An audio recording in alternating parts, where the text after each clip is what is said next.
Success అయిన తర్వాత మన వెనక ఉండి ఎవరైనా క్లాప్స్ కొడతారు. కానీ మన ఇనిషియల్ స్టేజెస్‌లో ఉన్నప్పుడు మనల్ని సపోర్ట్ చేస్తూ, ఎంకరేజ్ చేసే పర్సన్ చాలా తక్కువ మంది ఉంటారు కదా! అందులో ఈ కస్టమర్ కూడా ఒకరు. కస్టమర్ అని చెప్పడం కంటే కూడా ఈ అన్న నాకు బాగా కావాల్సిన పర్సను. నేను ఇలా పేజ్ స్టార్ట్ చేశానని తెలియగానే ఇలా బాబు బర్త్‌డే ఉందిరా నువ్వే చేయాలి కేక్ అని చెప్పి 20 డేస్ ముందే కన్ఫర్మ్ చేశారు.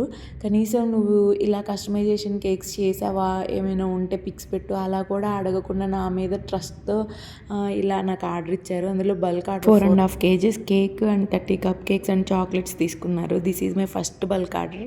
థ్యాంక్ యూ సో మచ్ అన్న. నన్ను ట్రస్ట్ చేసి నాకు ఇలా ఆర్డర్ ఇచ్చినందుకు. ఎందుకంటే ఫస్ట్ బర్త్డే కేక్ అంటే చాలా ఎక్స్‌పెక్టేషన్స్ ఉంటాయి కదా! విషయానికొస్తే ఇది డోర్మెన్ థీమ్‌లో చేయమని చెప్పారు. 2 టైర్ కాబట్టి చాక్లెట్ ఫ్లేవర్ అండ్ పైనాపిల్ ఫ్లేవర్‌లో చేశాను. ఫైనల్ అవుట్‌పుట్ ఎలా వచ్చిందో చూడాలనుకుంటే వెయిట్ ఫర్ పార్ట్ 2.